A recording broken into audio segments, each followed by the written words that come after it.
On the 5th of October 2021, I dropped this Facebook status announcing my estrangement from my immediate family. Ever since that day, I've been approached by many friends and acquaintances seeking advice about their own strained familial relationships. And now I'm here to help you. I'm Mo, and welcome to the Estranged Club. If you're watching this video, you're probably either toying around with the idea of becoming estranged, or you're curious about what it entails. Either way, I'm here to give you an understanding of what estrangement is, why people may choose to become estranged, the many ways people go about being estranged, and I'll hopefully answer the one question you're probably thinking of: is it worth it? To start with, an estrangement is a period of time in which someone is no longer on friendly terms with another person. Estrangements usually involve an emotional and/or physical separation. In my case, I've emotionally and physically disconnected myself from my immediate family, with the exception of my youngest brother, but that's a story for another day. I've also estranged myself from extended family, and at the time of filming this video, I've had zero contact with them for 3 years now. Now, some of you are probably aghast and lucky enough to be wondering, why would somebody want to become estranged from family? Family is always there for you. I don't know, something like that. Well, unfortunately, that's just not the case for a lot of us. We didn't get to choose our parents, and while some of them may truly love their children and have tried their best for them, sometimes the best course of action is still to separate so that the child has the opportunity to build the best life that they can for themselves.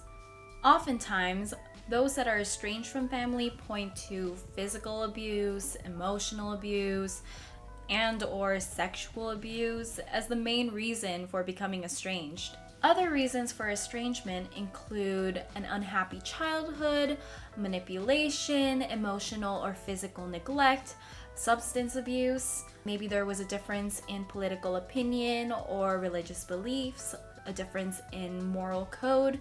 There are so many reasons why somebody may choose to become estranged from their family.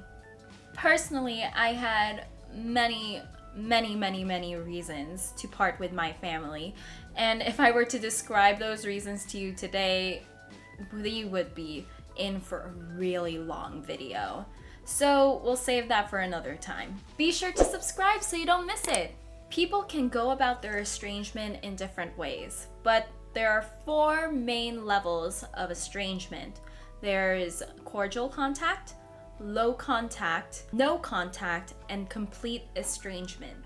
Some communities, like the subreddit r estranged adult child, use a 3-level system. So that would be no contact, low contact, and very low contact.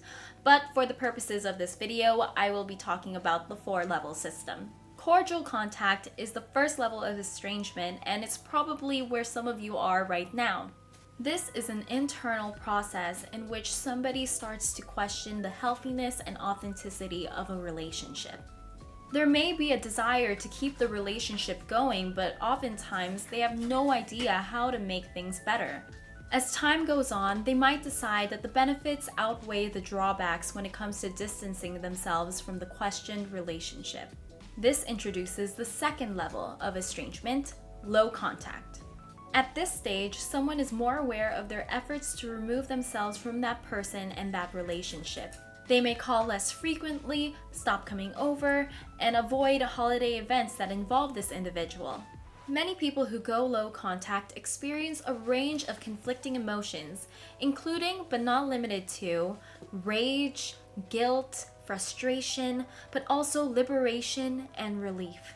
Alternatively, one may decide to go no contact, which is when someone decides to cease all communication with their family altogether for an extended period of time. This includes not meeting up in person, not taking their calls, not responding to their messages, nada. The final level of estrangement is complete estrangement, which is essentially the same thing as no contact, but the difference lies in the perception of the relationship. For example, someone who has gone no contact with their family may still consider their family to be their family, but just that their bond isn't strong. In contrast, someone who is in complete estrangement no longer has that emotional connection to that family member, and things like life-changing news are no longer shared with them. People will usually go as far as changing their phone number or blocking people on social media to avoid being approached by these family members.